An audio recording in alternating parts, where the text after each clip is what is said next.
Indonesia berbentuk negara kesatuan dengan sistem pemerintahan presidensial. Presiden berperan sebagai kepala negara sekaligus kepala pemerintahan dan dipilih langsung oleh rakyat. Sementara itu, Meksiko merupakan negara federal yang terdiri dari 31 negara bagian dan 1 distrik federal. Presiden Meksiko menjabat selama 6 tahun tanpa dapat terpilih kembali. Perbedaan utama antara keduanya terletak pada bentuk negaranya, Indonesia kesatuan sedangkan Meksiko federal. Namun keduanya sama-sama menerapkan sistem presidensial.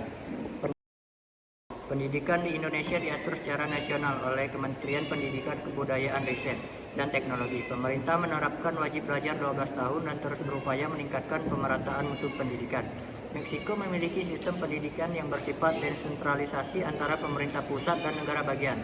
Pendidikan di sana juga wajib belajar 12 tahun dan ditekankan pada nilai sosial serta sekuler. Perbedaannya, Indonesia lebih terpusat, sementara Meksiko memberikan otonomi yang lebih besar kepada pemerintah daerah. Kesehatan.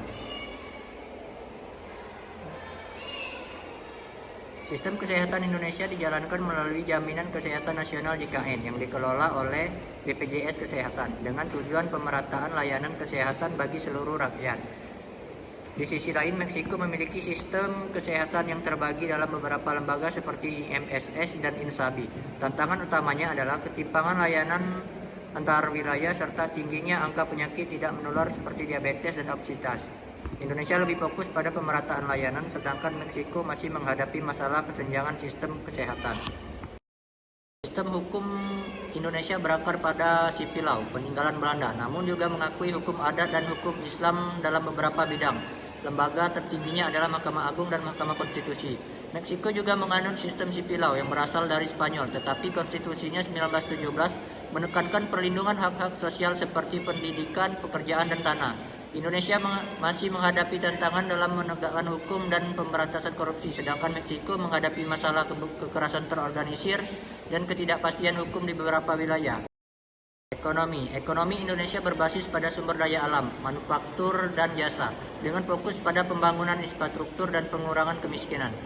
Sedangkan Meksiko sangat bergantung pada Amerika Serikat melalui perjanjian perdagangan USMCA. Perbedaan utama, Indonesia lebih mengandalkan potensi domestik, sementara Meksiko bergantung pada hubungan perdagangan internasional dan budaya. Secara sosial, Indonesia dikenal dengan nilai gotong royong dan kehidupan beragama yang kuat. Masyarakatnya kolektivistik dan menjunjung tinggi kebersamaan. Meksiko pun memiliki nilai kekeluargaan yang tinggi dengan pengaruh kuat agama Katolik. Dari sisi budaya, Indonesia memiliki warisan tradisional seperti batik, wayang, dan gamelan.